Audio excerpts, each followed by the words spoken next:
गुरुवार को विदेश मामलों के मंत्री ने बताया है कि भारत के कोविड-19 वैक्सीनेशन सर्टिफिकेट को 15 और देशों ने मान्यता दे दी है। अरिंदम बागची ने ट्विटर के माध्यम से ये जानकारी शेयर की है। इधर union health minister Mansukh Mandaviya ने बताया है कि सभी देशों से इस बारे में बातचीत हो रही है ताकि भारत के यात्रियों को यात्रा नियमों में सहूलियत मिल सके। Estonia, Georgia, Hungary, Iran, Kazakhstan, Kyrgyzstan, Lebanon, Mauritius, Mongolia, Nepal, Philippines, San Marino, Singapore, Switzerland, तुर्की और यूक्रेन ये वो देश हैं जिन्होंने भारत की कोरोना वैक्सीन सर्टिफिकेट को मान्यता दे दी है।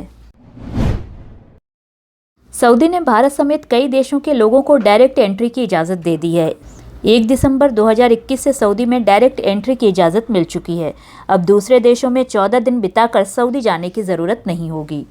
काफ़ी लंबे समय से सऊदी ने भारत समेत कई देशों के आवागमन पर पाबंदी लगा रखी थी। पाबंदी के कारण बहुत सारे कामगारों को रोजगार में काफ़ी दिक्कत का सामना करना पड़ रहा था। लंबे समय से कामगारों की मांग थी कि डायरेक्ट उड़ानों का संचालन जल्द से जल्द शुरू कर दिया जाए। इस बारे में सरकारों के द्वारा भी कोशिशें जारी थीं। सऊदी ने कहा है कि मौजूदा कोरोना वायरस हालात को देखते हुए ये फैसला लिया गया है। Indonesia, Pakistan, Vietnam, Egypt, Brazil और भारत के सऊदी जाने वाले यात्रियों के लिए ये खबर काफ़ी मायने रखती है।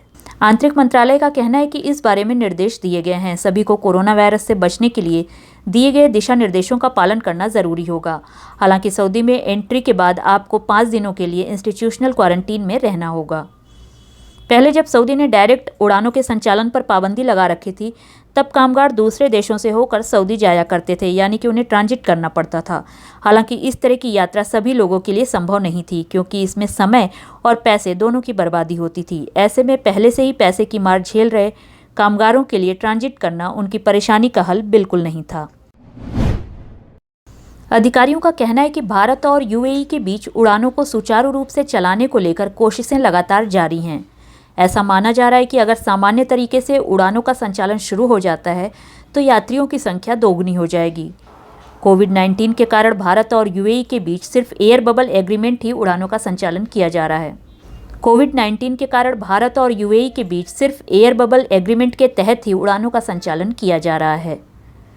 कोविड-19 के पहले 1068 फ्लाइट्स हर सप्ताह यूएई और भारत के बीच चलाई जाती थी, जिनमें से लगभग 500 भारत की होती थीं और 400 यूएई की होती थीं। उड़ानों को 100% क्षमता के साथ चलाया जाता था, लेकिन अब कोविड-19 के कारण दोनों देशों के बीच ही नहीं बल्कि पूरी दुनिया में आवागमन को लेकर उथल पुथल मच गई है, जिसे ठीक करने की कोशिशें हर देश कर रहे हैं। कुवैत 50 से अधिक देशों के लोगों के लिए टूरिज्म वीज़ा की सुविधा देने वाला है। लोकल मीडिया ने इस बात की जानकारी शेयर की है। कुवैत एयरपोर्ट पर एंट्री के बाद ही ये वीज़ा दिया जाता है, लेकिन अभी कोविड-19 पेंडेमिक के कारण इसे 1 साल से स्थगित कर दिया जा रहा था।